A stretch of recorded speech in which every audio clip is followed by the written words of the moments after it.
Hello dear chess friends.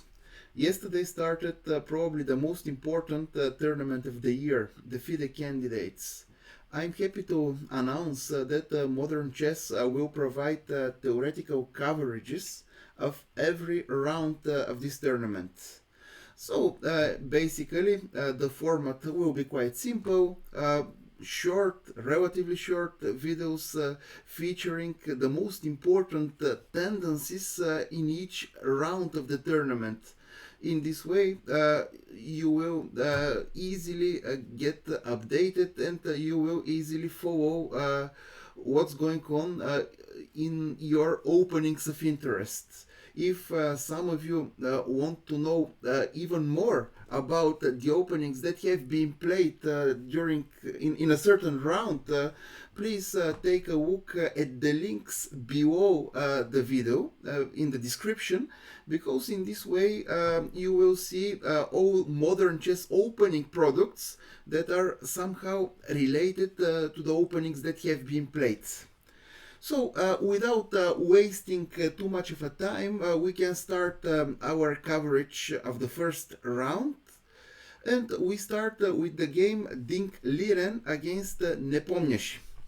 So, white played c4, e5, g3, quite a modern, flexible system. For the time being, white keeps all the options open. You see that the knight remains on b1. White is not rushing with knight c3 because knight c3 would allow some additional options for black. And yeah, in general, g3 is considered to be the most flexible move. At this point, Nepomniachtchi tried the idea c6, which is quite ambitious. So black is immediately preparing the advance d5. Here, the main move is knight f3 that was played in the game. So this is some kind of reversed Alapin. White's idea in this opening is to force black to overextend his pawn center, and then he will start attacking the center by means of different pawn breaks.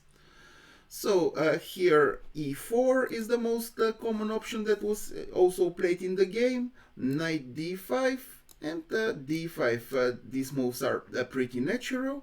C takes d5. Actually, this is the first important moment in this opening, because black is already confronted to an important choice. He can either recapture with the pawn or with the queen. The most precise move here is to recapture with the queen, because if he plays c takes d5, which is quite dubious in my opinion, white will play d3, and then it's very easy to attack the center. You can see bishop g2, short castle, knight c3.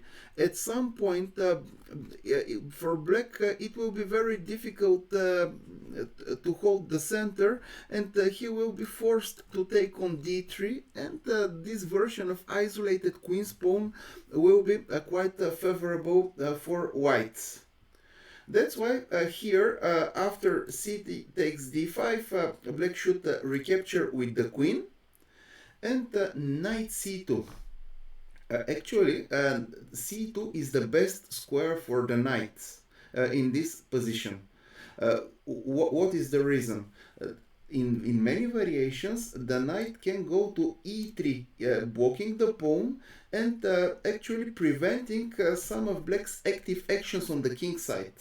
A very important alternative can be knight b3, but this option is inferior. Let me just give an example. For example, here knight f6, knight c3, and black plays queen h5. This is one of the ideas behind the move queen takes d5. So the queen can easily go to the king side from the d5 square. And here, after bishop g2, bishop h3, black has actually nice attacking chances on the king side. And the e4 pawn provides tremendous space advantage. So knight c2 is the best move in this position. And here knight f6. Okay, standard stuff. Take a note that moves such as e3 are not causing any problems. For example, f3, e takes d2, bishop takes d2, and this position is structurally better for white, because white can complete the development, bishop g2, short castle, then knight c3, and after that in the long run all the kingside pawns will start rolling. That's why this is not a good idea for black. Knight f6 should be played, and in this position knight c3. Here, according to the theory, the most precise move for black is queen e5, and actually this move has been played in the game, queen e5. But it's very important to understand what happens after queen h5. Here, at this point, I will provide a brief overview of the variations, but those of you who want to get deeper understanding of this system can take a look at the database of Michael Roiz that he wrote for modern chess. This is a repertoire for white, but actually you can find also very interesting ideas for black. You will see links to all the important products in the description. So after queen h5 we can understand why white has played knight c2, because in this position knight e3 is a very important idea. After that we will start putting pressure on the e4 pawn by means of queen c2 and bishop g2. Here it's important to point out that after bishop h3, queen b4, queen b3, black's position is already very difficult because there is no comfortable way of defending the b7 pawn. So bishop c5 is the best move. What is the idea of this move? Black tries to eliminate the knight and then protect the pawn by means of bishop f5. And the critical position arises after queen c2, bishop takes e3, d takes e3, f takes e3, sorry. It's important to take with the f pawn because we can start putting pressure along the f file. So bishop f5, bishop g2, queen g6, and here after short castle, this position is actually favorable for white because of two important facts. White has the bishop pair, and also white can display activity along the f file. And the most precise plan is b4 followed by bishop b2, rook f4, and rook a f1. Trust me, this position is not so easy for black, and if some of you are interested in learning more about this position, you can take a look at the database of Michael Roiz. So this is more than enough about queen h5, so that we can move to queen e5, bishop g2, and here knight a6. This move is important because the development of the knight to a6 does not disturb black's development, and in many cases when we play knight e3 followed by queen c2 putting pressure on the e4 pawn, black has the option of playing knight b4. That's why this position of the knight is quite flexible. It goes without saying that besides knight b4, black can put the knight to c5 or knight c7, knight d5 is a possible idea. In my opinion, this is the most flexible option. So here white played short castle and bishop e7. At this point, Dink played knight e3, which is a standard move in this position. Knight e3, obviously, in some cases it's possible to attack the e4 pawn by playing queen c2. But I would like to mention an important alternative at this point. For example, in his repertoire for white, Roiz suggested the move d3. And actually, this structure is very thematic. We have kingside majority. against queenside majority. Usually, when queens are on the board, the side playing with the kingside majority is slightly better, because when we start advancing our central pawns and we go further, we can weaken the opponent's king, and the presence of the queens on the board is quite an important factor. In this case, however, when we have a fianchetto Catalan bishop, we can even afford to exchange the queens, and the endgames will be slightly better for whites, because black cannot easily put his queenside majority into motion. You see that because of the g2 bishop, pushing the queenside pawns will be not so easy. For example, after short castle, we can even simply play queen e3.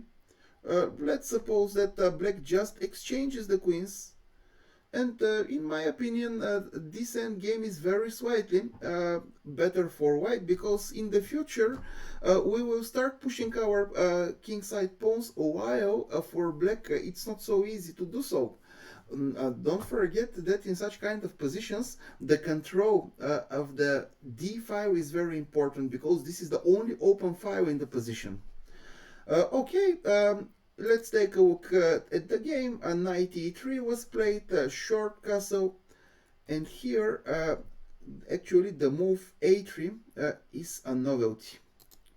So what is the idea? Usually white wants to prepare b4, then bishop b2, queen c2, and the pressure on the e4 pawn will be combined with the thematic break b4, b5. Sometimes in this variation, white prepares the advance b4 by playing rook b1. So a3 is an interesting novelty in my opinion, and Nepomniachtchi reacted in a very interesting way. So he played rook e8, and after b4 knight, he plays knight g4, which is basically a pawn sacrifice. Black indicates his intention to start attacking on the king side. Later on, the queen will go to h5, of course. Here, bishop b2 was played. In my opinion, instead of bishop b2, it deserved attention just to take the pawn. Bishop takes e4. And the logical follow-up would have been queen h5, take on g4, f3, bishop h3, rook f2. This is the computer's suggestion actually. And at first glance, it's not so easy for black to prove his compensation for the pawn. Obviously, he has some activity, but I'm not sure whether this activity is enough to compensate the missing pawn. Probably this could have been a nice option. Instead, Dink played bishop b2, queen h5. Here, I didn't like the move h5, h4, which is quite weakening. Okay, there is nothing wrong, it's completely playable, but once again, taking the pawn with with knight takes g4, bishop e4 would have been a better option in my opinion.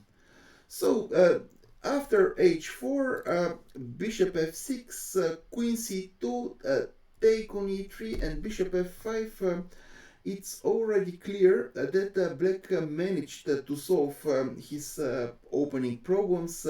He protected the e4 pawn, and after that he can already consider going for a kingside attack. Okay, in this position, probably the energetic b5 could have given white enough counterplay. The position remains equal, but Dink started playing some slow and passive moves, and you can just see that black gradually started transferring his pieces to the king side, and in this position I think that black has already huge advantage. At some point, Nepomniachtchi played g5. He found this breakthrough on the king side and won the game in a good attacking style. Since our idea for these videos is not to cover the middle game and the end game, we will go to the next games because for the time being we are focusing on the theoretical coverage. Another very interesting game was, from theoretical point of view, was Jan Duda against Radjabov. So after e4, c5, knight f3, e6, d4, c takes d4, knight d4, knight c6. White played the rare move bishop f4. But actually, in the database, I have seen that there are already about 30 games with this move. And actually, one of the players who played this variation with white is Radjabov himself. So obviously, this move was not a surprise for Richard. He knew it very well. When taking a look with an engine, I have seen that this move is not disapproved by the engines, and in some sense it seems like a logical continuation, because by playing the move e6, black actually weakens the dark squares, and after bishop f4 in many variations white can go for knight b5. For example, after queen b6, okay, weak move, but it's a possible candidate because black attacks on b2 and d4. Actually, turns out that white is winning on the spot by playing knight b5. Here, what can black play? Obviously, e5 is the move, bishop e3, and it turns out that after, for example, queen d8, knight c3 followed by knight d5, black can resign. A very nice trick is that after a6, knight d5, the position is resignable because bishop b6 is coming on the next move, even if black takes the knight. So after queen b6, knight b5, black can basically resign in this position. Also, after knight f6, the move knight b5 is a very nice justification of the system with bishop f4. So at this point, e5, and after bishop g5, we get some very nice version of the Sveshnikov variation, because here our b1 knight is not committed to c3.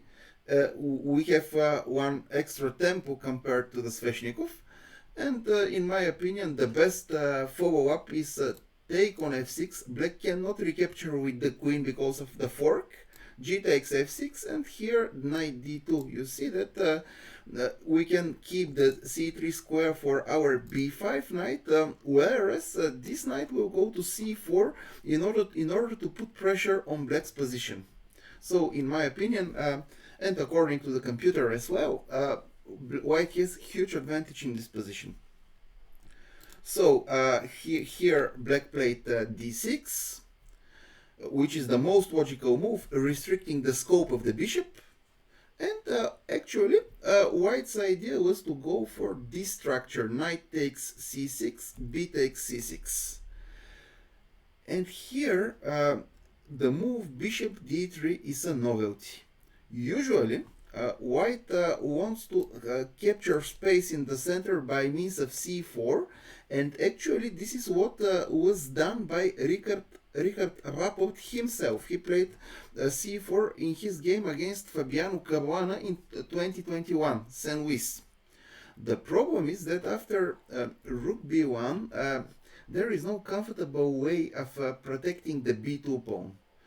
And this game went queen c2, e5, knight f6, knight c3, queen c7, bishop e2.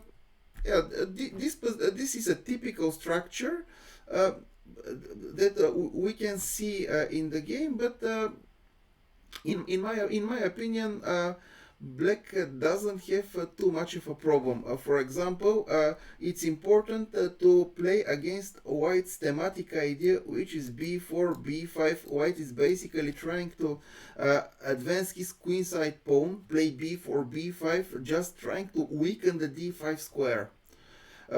That's why a possible follow-up for black, a possible setup will be a5, then the knight can go to c5. At some point black can prepare the advance f5. Okay, the position is far from simple, complicated fight to follow. Actually, in this game, instead of c4, Duda played bishop d3, which is a novelty, appears to be a novelty. And in my opinion, his idea was to answer rook b8 with the idea of short castle, just sacrificing the b2 pawn.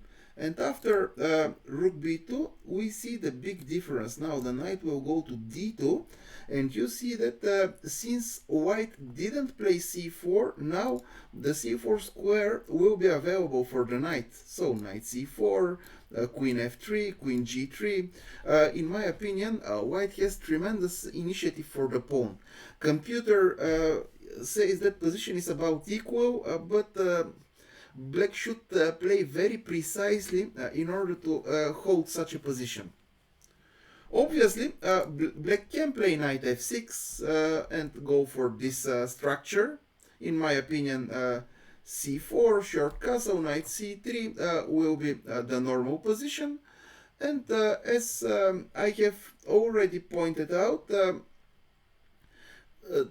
if black plays e5, bishop e3, we will try to go for b4, b5. If black doesn't play e5 in this position, very often white can play e5 himself, and in this way he spoils black's pawn structure. So, in the game, after bishop d3, black played the creative knight e7. This is indeed very creative approach, very flexible in my opinion, but unfortunately black didn't went for the best follow-up after this move. So c4 is the normal idea. White always wants to develop in this way, knight c3, and here g6 was a mistake. So after knight e7, this is not the logical follow-up, because one would think that the g6 square can be used for the knight, and also after g6 and bishop g7, the d6 pawn becomes vulnerable. I have also analyzed knight g6, and probably this structure will be possible. But in this case, white is slightly better in my opinion, because he has an easy play. For example, moves such as queen d2, rook d1, then f4, and depending on the concrete circumstances, we will decide whether to play f5 and when. But white has plenty of useful moves. In the long run, he will organize some kingside attack, but his space advantage gives him the possibilities to prepare his active actions gradually. The most challenging approach and the most logical move, in my opinion, would have been c5. So in this way, the knight will occupy the comfortable c6 square, and then the control of the d4 square will be very important as well. For example, knight c3, knight c6. Here black wants to play bishop e7, short castle, rook b8, knight d4. in such structures, black tries to provoke b3 and then conduct some kind of a minority attack by means of a5, a4. So black's good central control and the possibilities to play along the b file are good compensation for white's space advantage. And in my opinion, this was the best try. I have asked the computer about this position, and actually the computer comes out with a funny repetition. You see, bishop c2, bishop e7, bishop a4, bishop b7, and here knight d5. This is a possible attacking idea for white. But even after bishop h4, it's not clear what white can demonstrate. Knight c3, bishop e7. Repetition will be a very likely outcome in this situation. Obviously, if white wants to play for a win, he can even exchange this bishop, then short castle, queen d3, rook d1. He can start putting pressure on the d6 pawn. But in general, the position remains balanced. The move g6, however, is very problematic because white has the fantastic c5, typical break in this pawn structure, ruining black's pawn structure and actually getting access to the important e5 square. So here d5 would have been met by means of bishop e5. This is the best answer. And okay, he played e5. Computer suggests moves such as queen a5, knight d2, but then after knight c4, short castle, white has tremendous compensation for the pawn. So e5, bishop g5, bishop f6 is the threat, bishop g7 takes, and you can see that white has a huge positional advantage. It's important. An important moment was that in this position, the most precise reaction for white could have been rook d1, not bishop d1, threatening knight b5, and this is basically a decisive advantage. It's not clear how black will manage to complete the development. So this was the game Duda against Rapport. I'm sure that in the future we can expect further developments in the system with bishop f4. Now let's take a look at the game Radjabov against Firouzja. So this is the game Radjabov-Firouzja. This was quite a fashionable theoretical line. d4, knight f6, c4, e6, knight f3, d5, knight c3, d takes c4, e5, b5.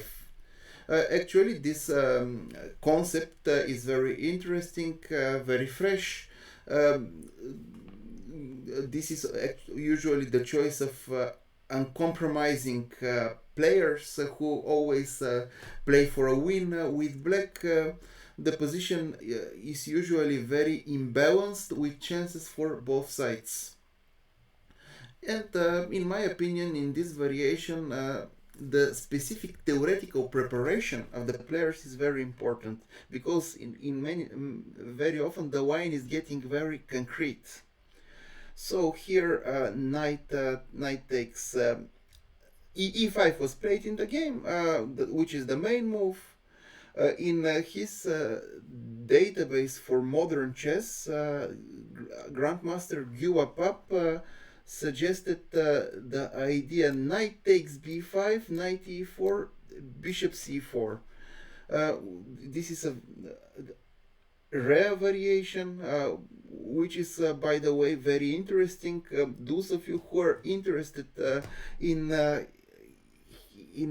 this variation for white, you can just click on the link below the video, and you will be redirected to the database of Grandmaster Guyla. But in any case, the most popular variation is e5, knight d5, knight takes b5, okay, and here knight b6. Black should protect the c4 pawn.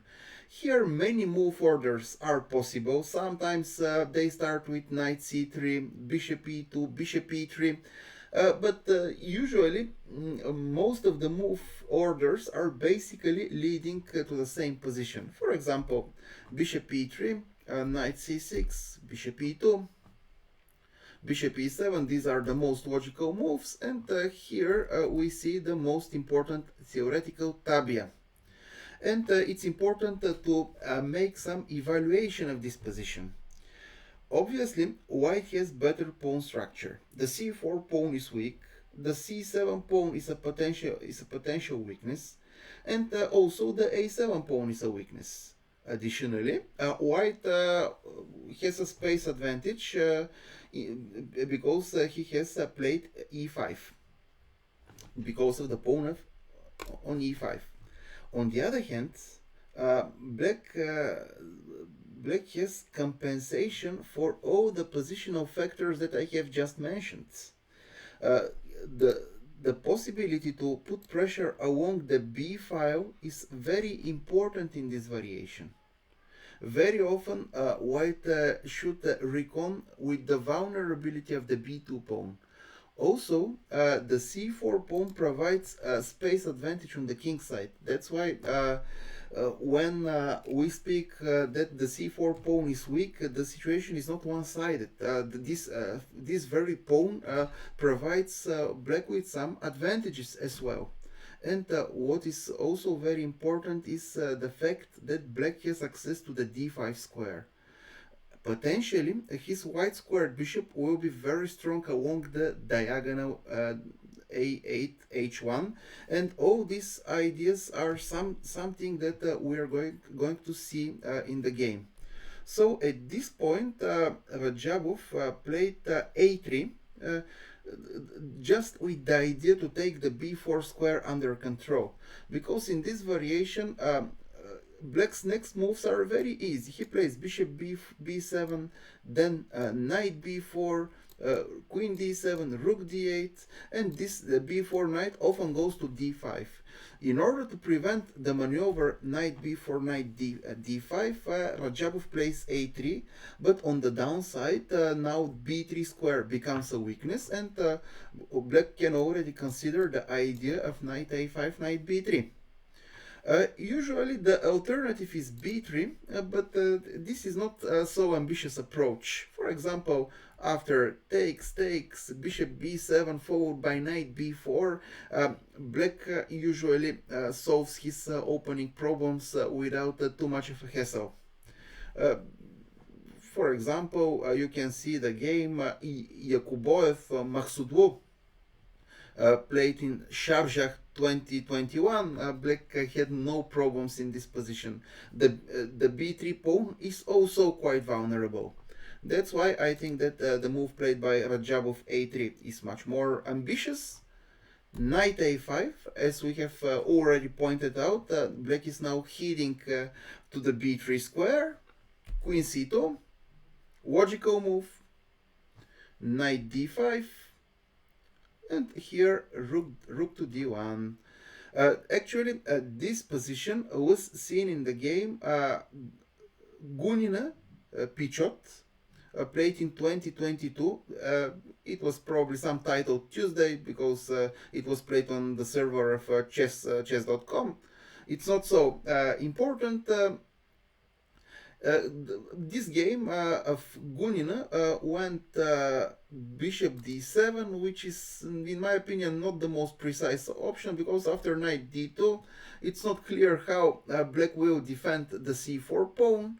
And actually, after takes and rook f3, followed by knight e4, even white has big advantage, and white won the game. Actually, Firouzja played the more logical bishop a6, which appears to be a novelty in this position. So for the time being, the c4 pawn is protected, and black can play knight b3 in this position. So bishop d2, a very important move. The idea is knight e4, and then after kicking this knight away, we can take the c4 pawn. That's why black should play very energetically in this position, because statically speaking he is worse. And in my opinion, black played fantastic in a fantastic way. Knight b3. This is not a fantastic move, obviously, but the follow-up is very interesting. Knight e4, and now he takes. Here, white should take with the rook, in my opinion, because after knight d2, we can see one of the typical tactical ideas in the entire variation. After rook takes b2, queen b2, c3, you see that already black is almost winning. Here we can already see that the pressure along the b file starts telling. So taking with the rook is very important. And here I was quite impressed by the dynamic move knight f4. Because if black just tries to protect the pawn with knight b6, then after rook e1, in my opinion, white is slightly better. He will stabilize the queen side by means of queen c2, queen c1, sorry, rook c2, bishop f1. Then the queen will go to f4, h4, and due to the space advantage provided by the e5 pawn, white will gradually organize his kingside attack. But this knight f4 idea was quite an interesting concept. So you can see that now bishop c4, and the move is rook b2, excellent positional sacrifice. So takes bishop c4, and after rook c1, even getting the exchange back will be enough for equality. For example, I can show such a variation. According to the computer, black has more than enough counterplay, but Firouzja is just playing for compensation, because we have already pointed out that in this variation the black's white squared bishop is very strong. And indeed black has more than enough compensation for the exchange. Now queen a8 will come. Let us briefly see what happened. Rook e1, immediately queen a8, queen c2, bishop takes a3, knight g5, creating the threat of knight f6 and queen h7 mate, knight g6, h4, very interesting move. And here, okay, the critical moment was that after bishop b2, h5, bishop takes d2 was not precise. Black shouldn't have immediately taken the exchange, because after queen d2 you can see that h6 is also a huge threat, and Radjabov was obviously better in this game. Instead, after bishop takes e4, knight h4, the position is balanced according to the computer, but okay, from a human perspective it's not so easy to go for this variation, because moves like h6 are annoying over the board. After h6, rook d8, according to the engine, we can basically agree to a draw. In my opinion, however, more precise would have been just to win the exchange back and claim equality. So this was the theoretical coverage of the game Radjabov against Firouzja. And now let's take a look at the game Fabiano Caruana against Hikaru Nakamura. Theoretically speaking, okay, this game was not so fascinating. Typical Berlin, anti-Berlin, when Caruana just went for a playable position, but I will briefly explain some important moments in this game. So, e4, e5, knight f3, knight c6, bishop b5, knight f6, d3, this anti-Berlin, bishop takes c6, d takes c6, and here knight d2. In this position, different move orders have been tried. Here, Nakamura started with bishop e6, but also short castle is a typical, is the other main alternative.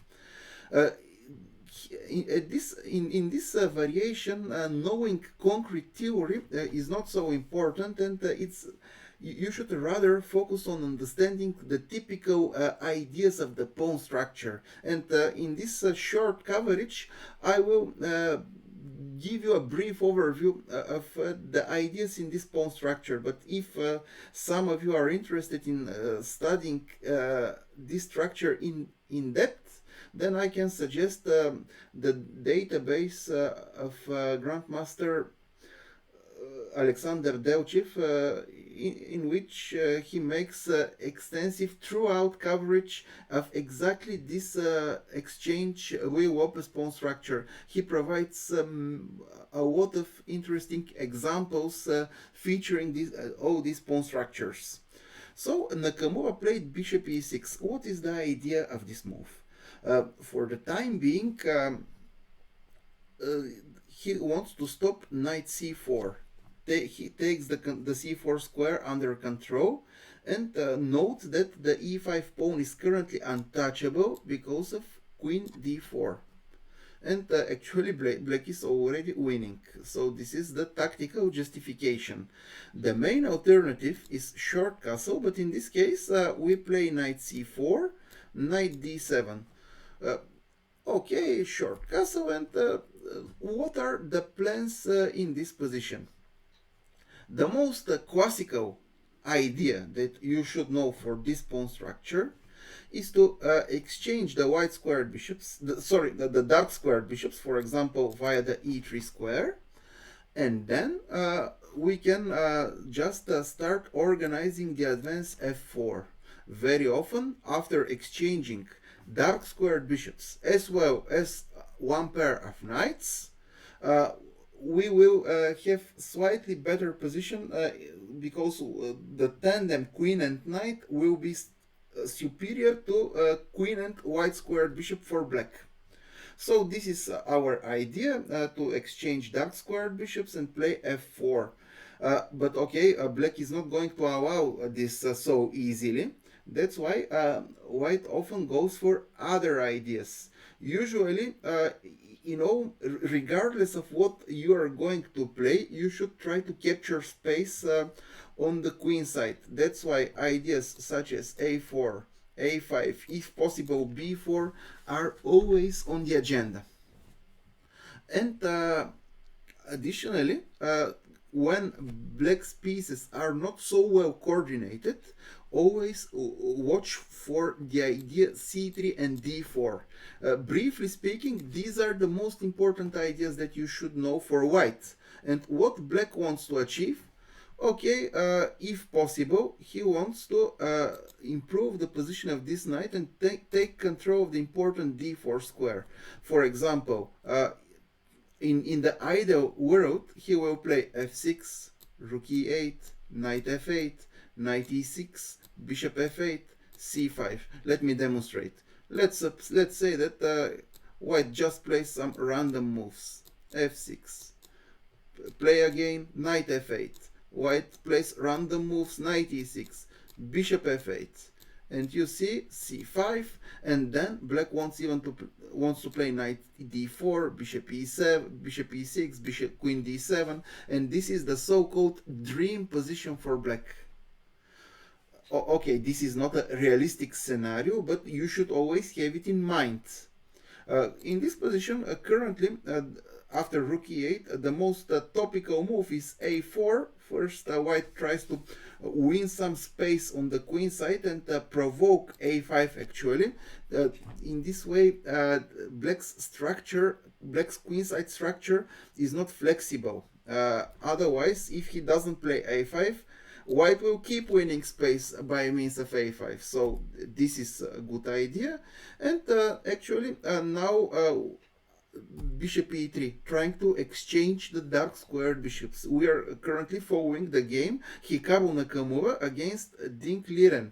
You can see that this is a variation that Nakamura plays with white as well. Bishop b4, knight d2, very important move. White can play either f4 or go for c3 and d4. And after f6, c3, bishop f8, queen c2, d4. This was the game Nakamura Dink Liren. In my opinion, white's better control of the center is well compensated by black's bishop pair, and the position remains balanced. Yeah, another typical idea was seen in the game Shevchenko Krivoruchko. f6 was played in this game instead of a5. Bishop e3, once again trying to exchange the dark squared bishops. Krivoruchko played bishop f8, a5, winning more space, and you can now see the typical maneuver. Knight c5. What he wants to put the knight to e6 and follow with c5. b4, knight e6, c3. If possible, white will try to deliver d4, play queen b3 and generate some pressure, but it turns out that black is just in time to play c5 and in this position white manages to get some central control, but the bishop pair provides more than enough compensation. So let's take a look now at the game. Bishop e6, this was a brief theoretical coverage, and here short castle.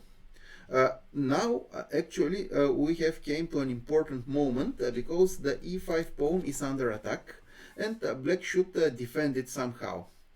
In the game he played bishop d6, Nakamura played bishop d6, but the main alternative is knight d7. What is the drawback of this move, knight d7, sorry. The drawback is that after knight b3, white wants to eliminate black's bishop pair by means of knight g5. This is the important subtlety that you should know. And for example, after bishop b6, you will see that this is an important move in this setup, because it's important to prevent the knight from getting access to the a5 square. a5 square is a very nice square for the knight in this pawn structure. But now you see knight g5, takes, queen e7, and a simple move such as knight f3 would provide white with a slight advantage. What is the typical follow-up? Obviously, then we can maneuver the knight all the way to c4, we can play king h1, and then follow with f4. In my opinion, even though the positions are objectively equal, white has some chances to play for an advantage. But after knight b6, knight b3, bishop d6, sorry, this is actually the game Dominguez against Obregon. White played knight a5, and this knight is very annoying on a5. So the a5 knight paralyzes black's queenside structure. And after that we have different plans at our disposal. For example, black cannot go for b6 and c5 so easily. This pawn needs protection, and meanwhile white can can play c3 and d4, winning space in the center. Another typical idea is to play knight d2, knight c4, and then play f4, especially after exchanging the dark squared bishops at some point. So this position can be slightly better for white, and actually let me briefly show how the game Dominguez Obregon went. Rook b8, knight g5, bishop d2, he exchanged, and he just starts gaining space on the queen side. We can obviously say that white is already slightly better. In the game, we have seen something similar. Bishop d6, knight b3.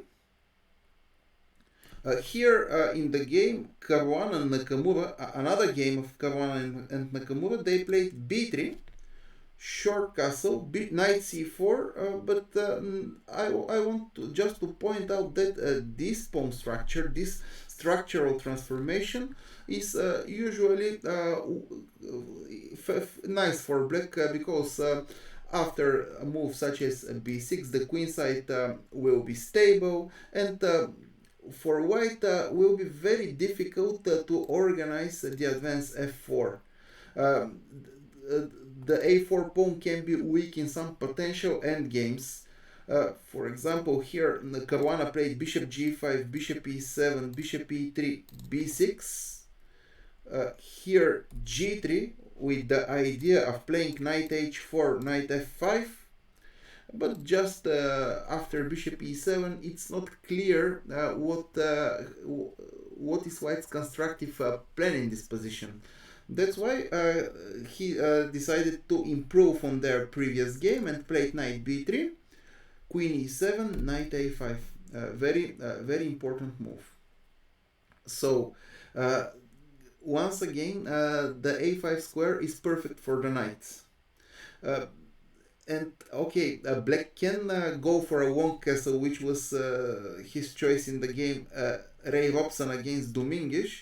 But in my opinion, this is quite risky in this pawn structure, because when the king is on the long side, first of all, white has the advance a3, b4, b5.